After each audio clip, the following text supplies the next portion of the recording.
Hey guys, it's Tim and this is Pro Wrestling Unlimited as it's Friday and this is the Wrestling Wrap-Up. A handful of news brought to you in one easy to watch video. Today, it's a stacked episode of the Wrestling Wrap-Up as we have 1, 2, 3, 4, 5, 6, 7, 8, 9, 11 stories. 2 are breaking right now as we're going live, hence why we're going live a little later than I wanted to. I wanted to go live at 1 p.m. Pacific time, top of the hour. I'm already late today because I had to go to my daughter's school. She got some awards. She was, presented with some awards at the award assembly. So I was like, well, I can't miss that. So we're here. We're live. We're talking about a number of different things. Huge breaking news coming out of WWE right now as far as Fightful's reporting. We've got some other breaking news from Mike Johnson pertaining to tonight's SmackDown and the Jey Uso trade, and just so much more. Tony Khan is sliding into fans' DMs because he doesn't like their criticism and whatnot. So it's like, what the hell's going on in the world of professional wrestling right now?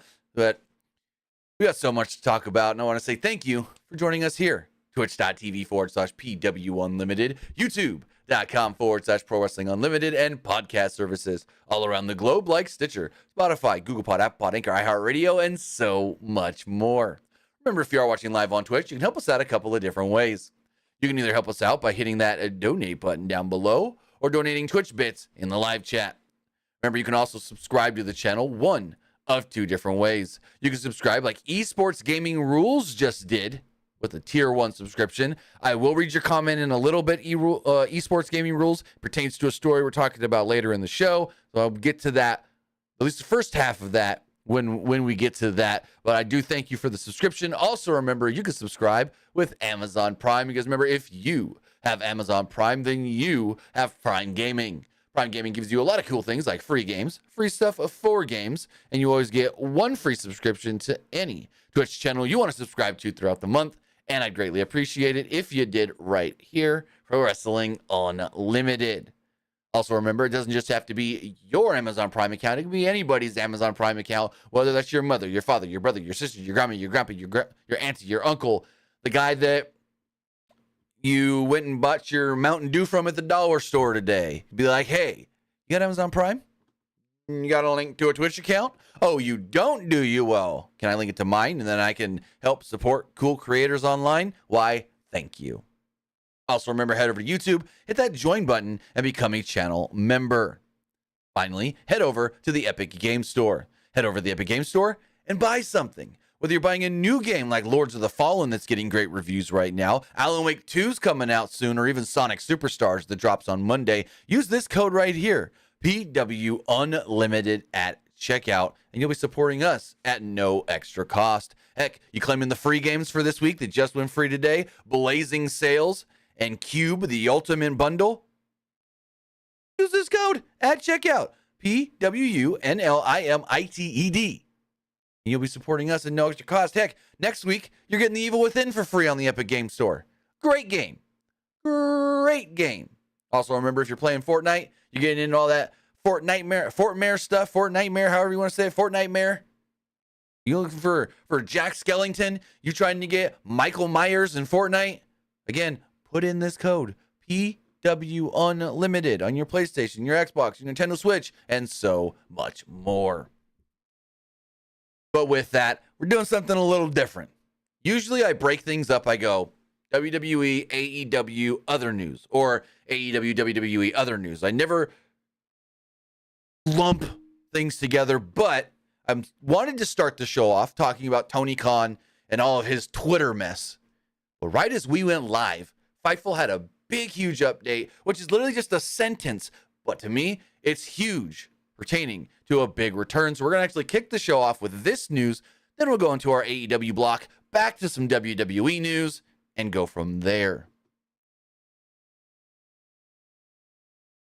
According to a new report from Fightful, which is literally like 2 sentences, they write, quote, on the possible potential return of the Viper, Randy Orton. Fightful again writes, quote, regarding Randy Orton, Fightful reported that he was at the WWE Performance Center recently, which you didn't have to report that. We saw the video.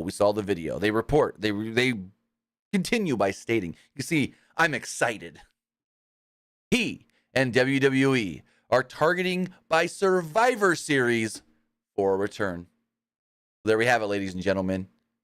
WWE and Randy Orton want the Viper, the Legend Killer, whatever name you want to use for him.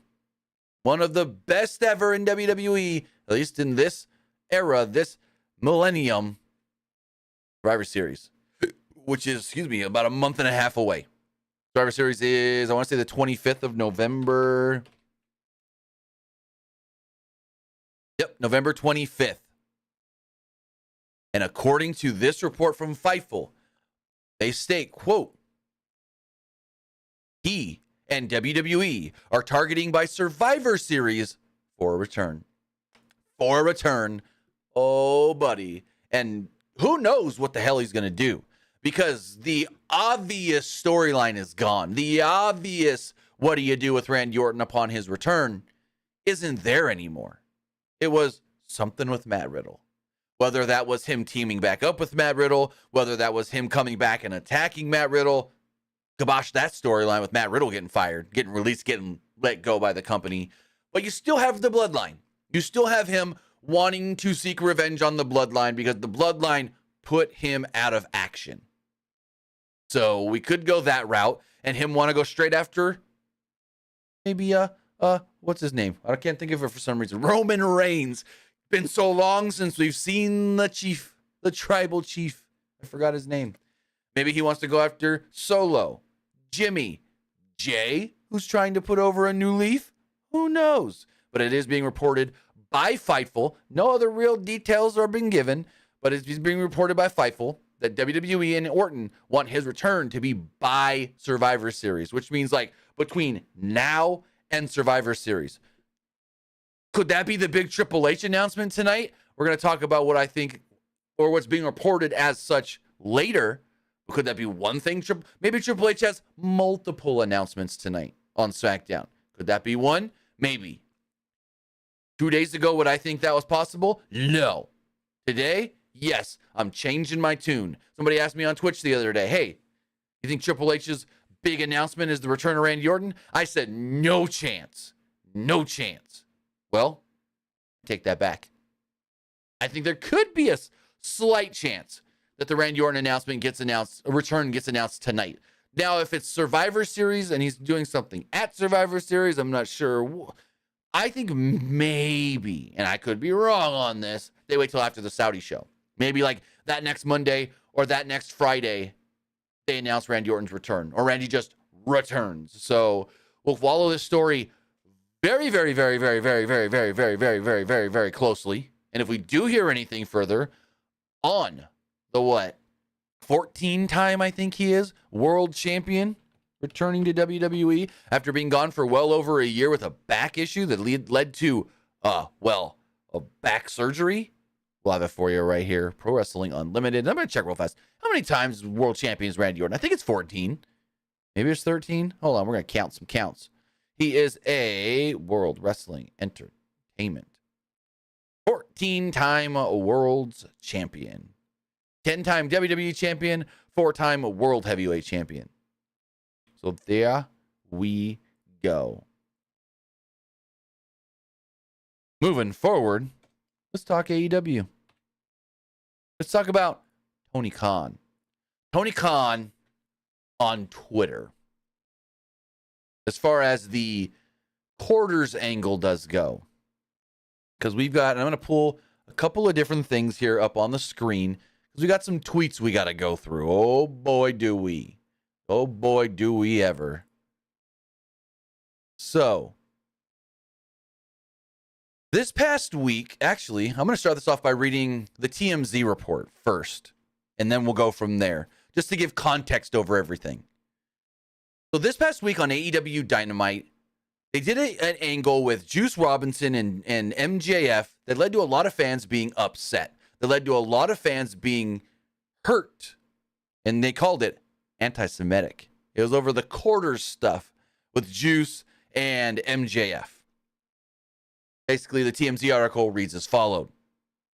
AEW is catching some serious flack from fans online after it had some of its wrestlers participate in an anti-Semitic storyline on Tuesday night, just days after the heinous attacks in Israel. The confrontational segment aired towards the end of this week's AEW Dynamite episode when world champion Maxwell Jacob Friedman, who's Jewish, began a promo exchanging with Juice Robinson. During the bit, Robinson and his Bullet Club Gold teammates were taunting Friedman and attempting to bait him into a future match, when suddenly Robinson pulled out a roll of quarters. Written on the $10 pack of coins was the name Friedman.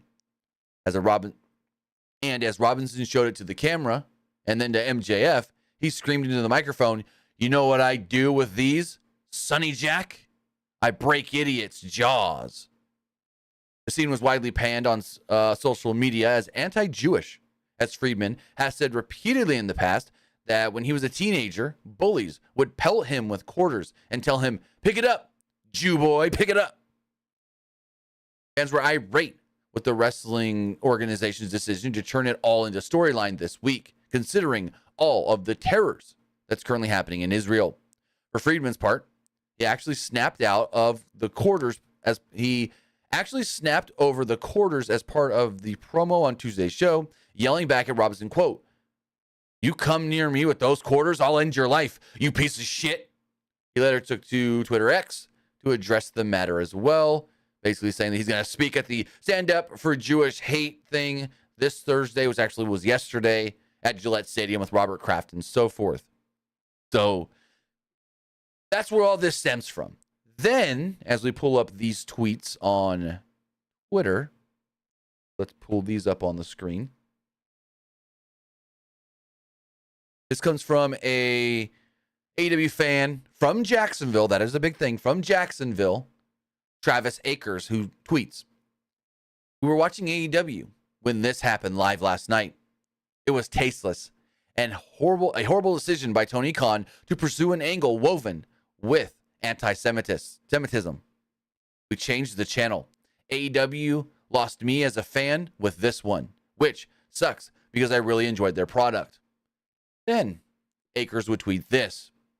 "This is how Tony Khan responds to my critique of using an anti-Semitic storyline instead of addressing a legit concern. He says, it's not doing much good. Thousands of fans have expressed disappointment about the poorly timed angle.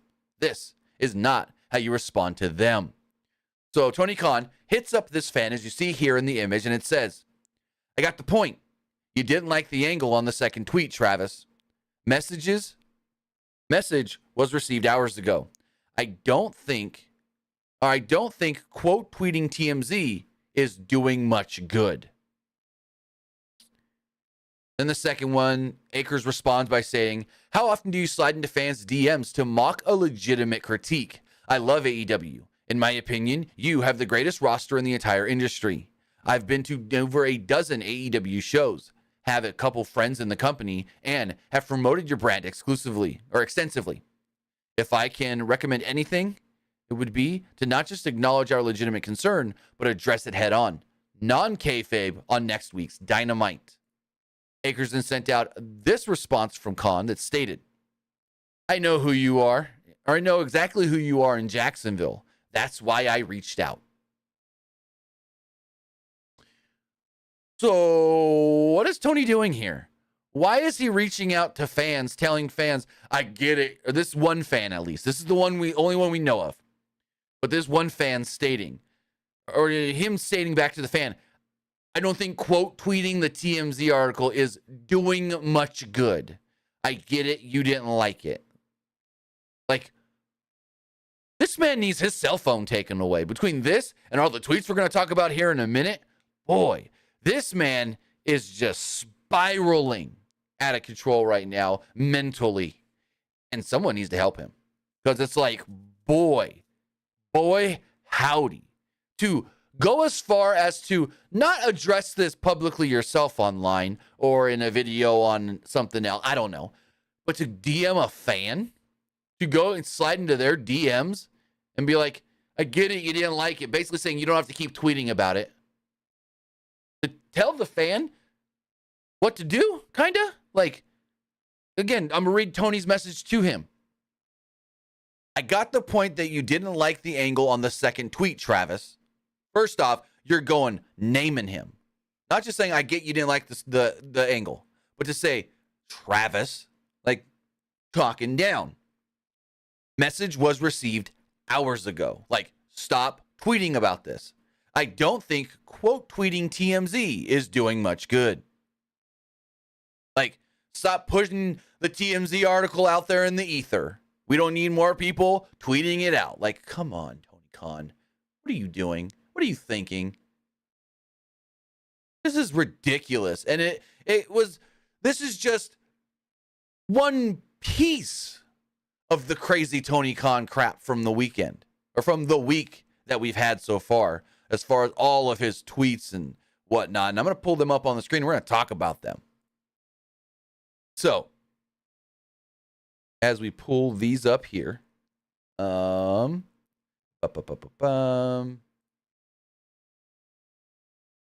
there's some criticism now that Tony Khan needs to get off his phone.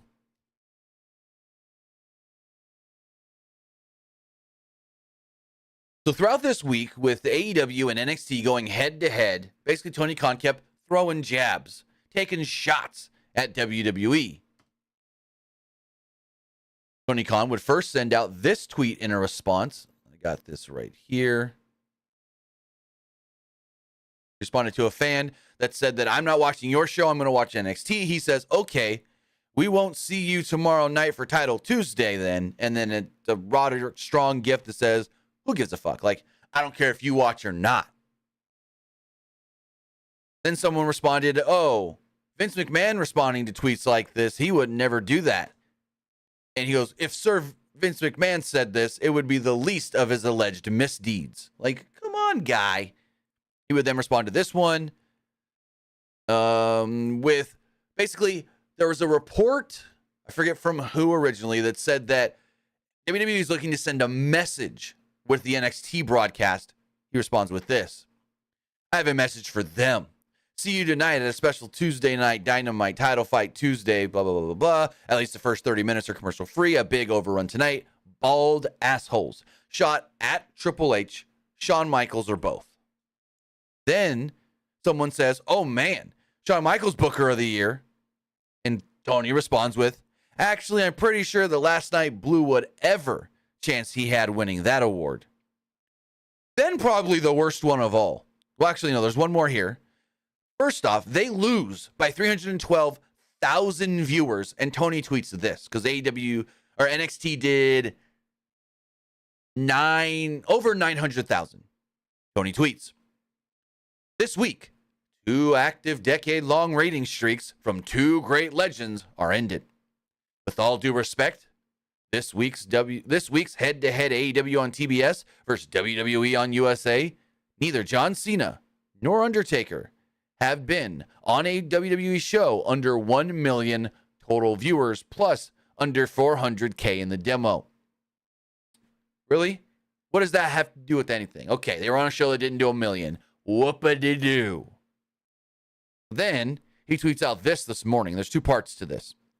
This weekend marks 1 year since Mayo Clinic saved my mom's life.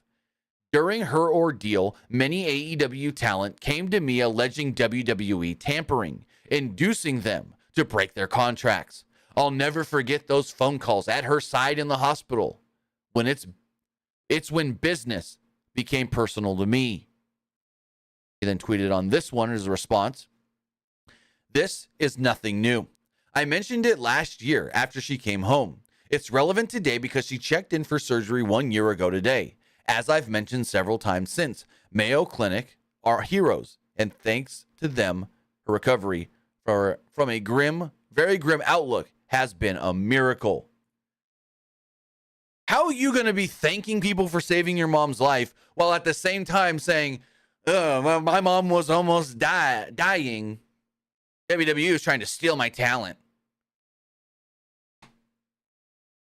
I have no words other than take this man's phone away. And Dave Meltzer has an update on all this and what people in the company are thinking about this and what people in WWE are thinking about this. Well, first off, Brian Alvarez stated on yesterday's Wrestling Observer Radio that people in AEW, no, Wrestling Observer Live, that people in AEW think that Tony Khan needs to have his phone taken away or whatever, that Tony Khan doesn't have to get tweets approved by anybody like PR or whatnot. He just tweets whatever the heck he wants. And maybe that's not a good thing. But regarding all of this, basically, according to Dave Meltzer in the latest Wrestling Observer newsletter, he's stating that WWE are taking these tweets by Khan as a, quote, declaration of war, as Dave Meltzer wrote the following. Khan, the day before, did a tweet with a photo with the wording bald assholes, which was taken to mean either Paul Levesque or Shawn Michaels or both, who were putting together the opposition show. Afterwards, he wrote, quote, this week, 2 active decade-long rating streaks from 2 great legends were ended, with all due respect, until this week's head-to-head AEW on TBS and WWE on USA. Neither John Cena nor The Undertaker had ever been on a WWE show with under 1 million total viewers and under 400,000 in the demo. Tweets we just looked at. Meltzer continues by stating, that's likely accurate, given I can't come up with examples that contradicts it. But I don't know what him pointing this out this week accomplishes. There was also a post where, in response to someone saying to him that Vince McMahon has earned the right to give cheap shots, but he hasn't, he wrote, yes, Vince McMahon has allegedly used his power and influence to shoot a lot of shots, which can be taken a number of different ways. I wouldn't recommend any of these things, but they are very mild compared to the things McMahon, Dusty Rhodes, Bill Watts, Eric Bischoff, Dana White, and virtually everyone in a promotional war since the beginning of time is done. Khan noted that the, quote, no million tweet was a response to the endless people who tweeted him every Thursday after the show does usually the top 1 or 2 number of the previous night, but that's considered bad because it never hit 1 million viewers. It was also a strategic message in posting this, since the 1 million post came at the same time he released the Jay White vs. Penta match for next week news, with the idea that posting this would lead to more engagement on the announcement of the match. So give context to what that means. Basically, Tony Khan's thinking from what Dave is saying is, oh, well, if I post something crazy and outrageous that are going to bring a bunch of people to my Twitter account and then quickly promote some upcoming matches and shows, more people are going to see the tweets about the shows. Meltzer continues and closes this out by stating, those in WWE did contact us very quickly after the post with the idea that it was like they saw it as a declaration of war by still discussing the subject. Of course, the declaration really dates back to January 2019. So yeah, 2019 when AEW was first announced, but holy crap. Like, Tony's out here giving no flying Fs, just saying whatever he wants, good or bad. I think mostly bad, and making his company look bad in the interim as well. And if he's going to piss off WWE, they're going to take shots back, maybe on television. I don't know exactly how. Possibly not. I mean, AEW is never going anywhere. They're not going to kill the product or anything, but they're going to show who the real number one is and why Tony and AEW are number 2.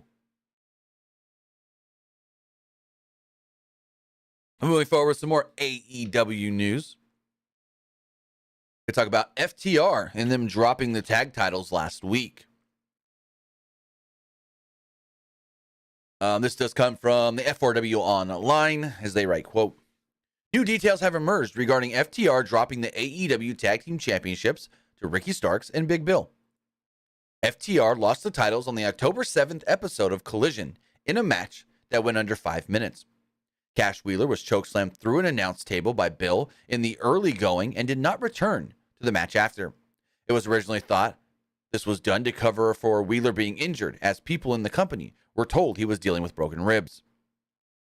In an update to this story from the Wrestling Observer newsletter, Dave Meltzer writes that while Wheeler is banged up, that was not the reason for FTR dropping the titles or the quick match on Collision. Meltzer wrote the following.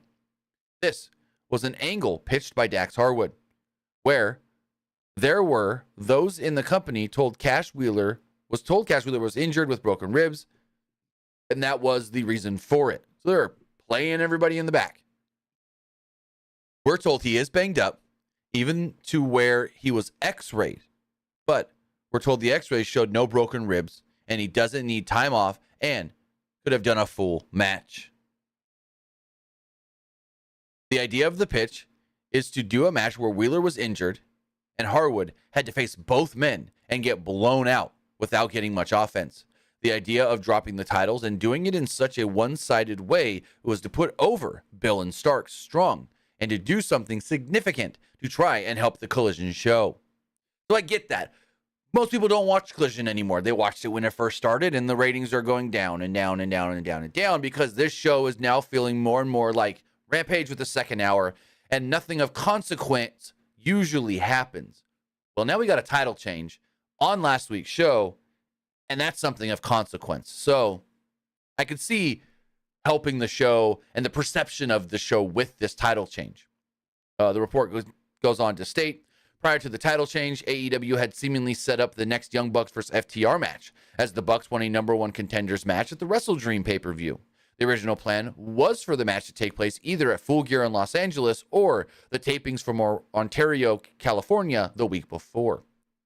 Starks and Bill said in a post-match promo that FTR will not get a rematch for the belts. However, Meltzer writes that a rematch will likely take place on either the October 28th or November 4th shows.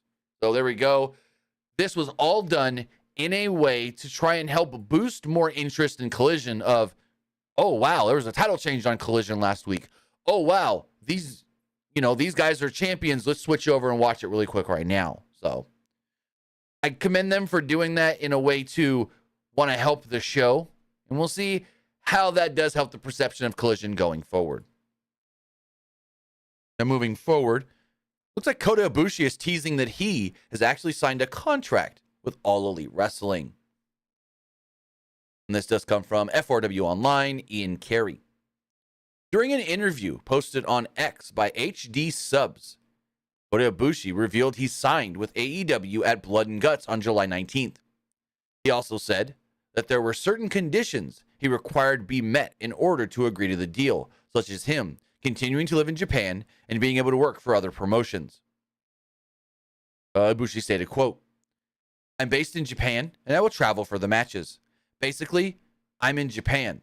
I work in Japan. I will be active. There are other things that make the contract even more flexible. Like if I could work for another promotion. That kind of thing is normal. Like I can compete in another match. We talked about all those kinds of deals and I still got the okay." Ibushi continued to say that he requested AEW reduce the amount of matches in the deal so that he would not have to travel to the United States as often, stating, quote, "Because if I go too many times, my activities in Japan will be limited. So reduce the number of matches a little bit more. When I said that, that is okay too. It's the best deal." Ibushi later wrote on X, stating, "Even if it's not full-time, my life is dedicated to AEW. I don't play matches in Japan. I'm here to attend gym and school. That's why pro wrestling is all about AEW." He also stated, "I would like to make a slight correction. My current contract is with AEW. I think AEW is the best in the world. That's why I want to seize the opportunity in America or AEW and make it an even greater organization." Well, there we go. Ibushi has signed some sort of a deal with All Elite Wrestling. He's not full-time as far as we're not going to see him every single week. But basically what he is saying is, I have X amount of matches I will do for AEW in my schedule that I'm committed for, and I will fly back and forth from Japan when they need me. So that's cool. That's really cool to hear that they were so flexible with him, and I don't doubt that they were so flexible with him. That sounds like something Tony Khan would do, especially to get a talent like Kota Ibushi. And our final AEW news note we do have has to do with the International Championship and what's the original plan for this belt. What's going on with this title, and why is it back on Orange Cassidy? Now first off, I have to say, it's no secret or no surprise why they put the title on Orange Cassidy. They had to get it off of Phoenix because it was never supposed to be on Phoenix. And Phoenix only got it because Moxley got hurt and Phoenix is hurt and this and that. And so we go forward. But it looks like the ultimate goal with this title was at Full Gear. Mox to defend against Orange Cassidy. Orange Cassidy's got the belt back. Hopefully, Mox getting cleared by Full Gear, and we go from there. But Dave Meltzer does write the following in this week's Wrestling Observer newsletter. Orange Cassidy beat Ray Phoenix to win the international title. Phoenix had been working with a bad back or hip or both. The hope was to have Jon Moxley win the title from Phoenix and defend it against Cassidy, likely on the pay-per-view. Unless plans change, the match will still be Cassidy versus Moxley, but with Cassidy as the champion. So there we go. It's just a way to get back to the original plan. Putting the title on Orange Cassidy is the way to get back to the original plan of Moxley and Cassidy for the belt and most likely the Full Gear pay-per-view. So, cool. Awesome. There we go. And moving forward, as far as WWE news does go, we'll talk about Jey Uso and him being, quote-unquote, traded to Monday Night Raw and, quote-unquote, somebody being traded to SmackDown in return. Now, we haven't seen who's going to get traded back over to SmackDown, but according to Fightful and PWU Insider, that news is coming tonight on the Blue brand. Fightful first wrote, quote, WWE has not forgotten about Jey Uso and the trade. Fightful was told that not only is Jey Uso's trade still on their mind, but there are active plans to tie up the storyline, possibly as early as tonight. It should be noted that anything can change, as plans often do, but the trade will involve someone at least on Uso's level. In addition, because Cody Rhodes and Jey are the tag team champions, they could still appear on SmackDown. Now here's where things get interesting and kind of changes up my original thought process for Survivor Series. Mike Johnson over at PW Insider wrote the following. We have heard that Kevin Owens was expected to be at tonight's SmackDown tapings and will soon be announced as the one being, quote, traded to the SmackDown brand. So originally, I thought Survivor Series could be Judgment Day and JD McDonough against Kevin Owens, Sami Zayn, Jey Uso, and Cody Rhodes. Well, if you're moving Kevin Owens to SmackDown, does that pull him from the Judgment Day stuff? Now, granted, he still could be involved in that match, but it would make a little less sense with him as a SmackDown guy. So we'll see how this all plays out. But according to Mike Johnson over at PW Insider, he is stating that Kevin Owens looks to be the one to be traded to SmackDown in response of Jey Uso going over to Raw. That's big. But that's not the only big thing that could get announced tonight on Friday Night SmackDown. This also does come from Mike Johnson over at PW Insider, as he wrote the following. Former NWA World's Heavyweight Champion Nick Aldis will make his official WWE debut tonight, PWInsider.com has learned. Aldis will be portraying an authority figure for the SmackDown brand going forward, which means he's likely signed with a company. It is possible that this is the Triple H announcement tonight, but we have not confirmed that. Aldis had been working as a producer of late for WWE. There we go. It looks like we're getting GMs again. One GM of Raw, one GM of SmackDown. SmackDown GM Nick Aldis would assume the Raw GM is Adam Pearce.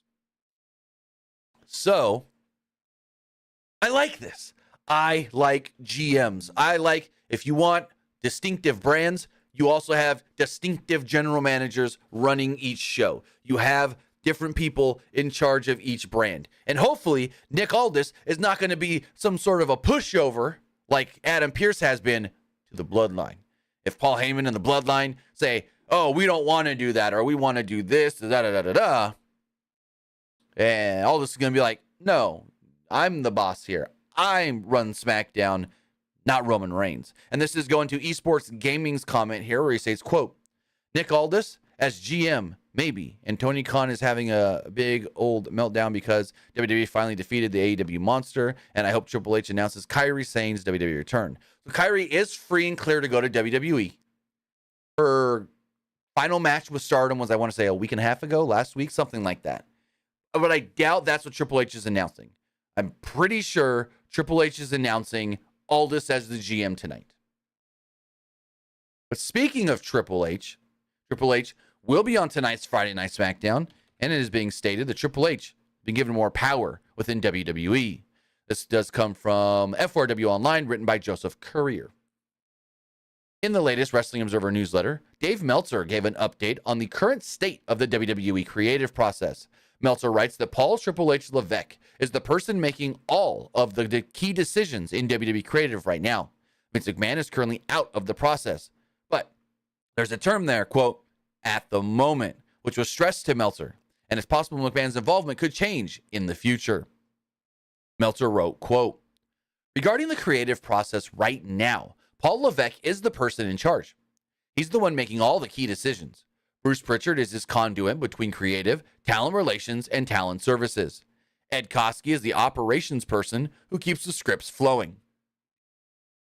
At the moment, Vince McMahon is out of the creative process, but it was stressed to me that the term, quote, at the moment, McMahon is still the person in charge of the company with the most power, but Levesque is running creative, and Nick Khan is making all the business moves.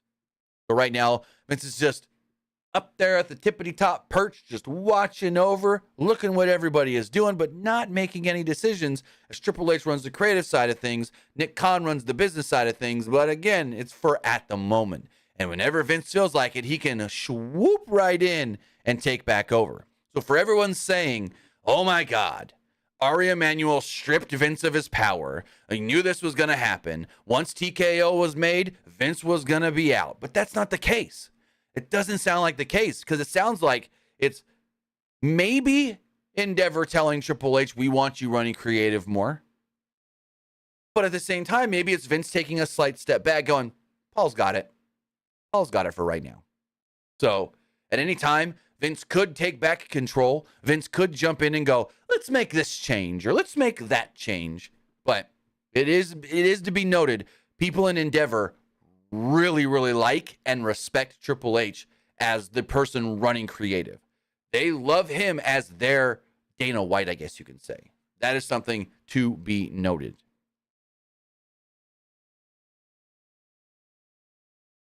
So recently it was brought to light that WWE no longer wanted to work with, what are they called? My brain just went dumb. Cards, what are they called? Trading card company Panini, stating that they breached the contract. They no longer wanted Panini to distribute and create the WWE trading cards, and they wanted that to go to Fanatics. Well, according to WrestleNomics, they have a report that WWE recently filed an injunction against Panini to halt the sale of trading cards. The legal action is part of the company's ongoing effort to end its contract with Panini, potentially in preparation for licensing its rights to Fanatics. Initially, WWE sought a temporary restraining order to prevent Panini from promoting WWE merchandise, but this request was denied by a judge. In response, Panini countersued WWE to uphold their existing contract, though it is set to expire on December 31st, 2025. In WWE's recent filings, they present key arguments stating, quote, Panini had notified WWE in 2022 of a possible merger with Fanatics, which ultimately fell through in the spring of 2023. Following this, Panini suffered a substantial loss of key personnel and customers, with over 35 Panini employees, including those managing the WWE relationship, resigning in April of 2023. New Panini employees assigned to work with WWE had noticeably less experience. The WWE asserts that Panini failed to meet its contractual obligations, citing delays in inventory management, purchase orders, and responses to routine WWE requests. To support these claims, WWE provided declarations and emails from its employees. In August, WWE found that Panini had not fulfilled its contractual obligations, as they had not produced prototypes, introduced new products for sale, or developed a trading card game or digital trading cards. Also, WWE trading card game? Yes, please. Give me that. I've played WWE board games and whatnot in the past. Now give me a WWE trading card, like Pokemon, or Magic the Gathering, or Yu-Gi-Oh! In response to Panini's alleged contract breach, WWE maintains that it was well within its rights to terminate the contract on August 25th, which it did. WWE believes this termination should compel Panini to cease the sale of WWE products and either return or destroy their existing inventory, a step that Panini was not taken. WWE also rebuts Panini's attempts to shift blame by arguing that the contract did not obligate WWE to lodge complaints about Panini's performance. WWE argues that Panini conducted use of WWE intellectual property causes interruption and harm to WWE, citing established case law to support its claims. There's obviously a lot more to unpack with this situation, so keep tuned in for latest updates. Woo, there's a lot there. Basically, they were like, hey, periodically, we want you to show us new cards and new prototypes and new, things you can sell throughout this line. And they weren't. Hey, we wanted this many going to store shelves. That wasn't happening. Then they had the debacle with people leaving and then bringing new people in that didn't know what they were doing. I think WWE may be, if this is all true, in the right to terminate the contract. So we'll follow this story. It's kind of interesting. And we'll see exactly where it all leads to and where you can go to get WWE trading cards very, very soon. As far as our final news story does go, a little quick hit, I like to say. This has to do with some WWE superstars who are leaving the company this weekend, and they've told us exactly when they're going to be free. Pull up a tweet here. Pull this up on the screen. Tweet does come from one James Drake, who states, quote, "Time waits for no one. Saturday, 12 p.m. Eastern, United States, 5 p.m. British time, London, whatever you want to say." We know that James Drake and Zack Gibson's contracts with WWE are expiring this Saturday, tomorrow. They tried to get their release from WWE once they were, ingrained in the whole schism stuff and the dyad and NXT. They didn't like that. They wanted out. And WWE said, no, you sit and you wait. We'll still use you, but you wait for your contracts to expire. And with that, they have waited for their contracts to expire. They expire tomorrow. And I don't know if this is just saying noon Eastern time, our contracts are up, or noon Eastern time, we've got news. Because I don't think they would be able to talk to other promotions until noon Eastern time tomorrow as far as signing and setting something up. I've said for a while now, yeah, they would do well in AEW if that's where they want to go. Because word is they want to still be based in the United States. I think they would do tremendous in Impact. I think Impact is the place they should go. I feel like James Drake and Zack Gibson would be a phenomenal team for Impact Wrestling to pick up and add to their tag team division. So we'll see what happens. They said tomorrow at noon. So maybe we learn something new as far as what they're going to do tomorrow. But with that, guys, that is going to wrap everything up. I do want to say thank you for joining me here. Twitch.tv/PW Unlimited, YouTube.com/Pro Wrestling Unlimited, and podcast services all around the globe like Stitcher, Spotify, Google Pod, Apple Pod, Anchor, iHeartRadio, and so much more. Remember, we'll be live following tonight's Friday Night SmackDown. And as far as SmackDown does go, a number of things have been announced for the show. So let's talk about all of that right here, right now, real quick. First off, Roman Reigns rumbles his way back to SmackDown. We haven't seen Roman Reigns on Friday Night SmackDown in quite a while. We haven't seen Roman Reigns, I want to say, since SummerSlam or the week right after SummerSlam, I think it was. So we do know that John Cena is set for the show. Cena's probably going to do something with the bloodline. Last time we saw Cena was on Tuesday, and him and Solo were brawling to the back. Also, we do know that Triple H will make a special appearance on tonight's show. Many rumors swirling on what he could be announcing. Also, we do know that Pretty Deadly will be facing the Brawling Brutes in their first match back since Elton Prince's injury. And then not listed on WWE's website, but tweeted out last night by Cody Rhodes.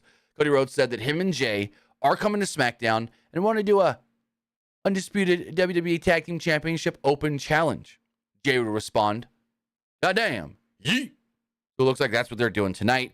Again, WWE is not promoting the Tag Team Title Open Challenge, but Cody did last night. So with that, guys, we'll see you tonight after SmackDown. Maybe we will, maybe we won't. Hopefully we do. And we say, have a great day. See you next time, guys.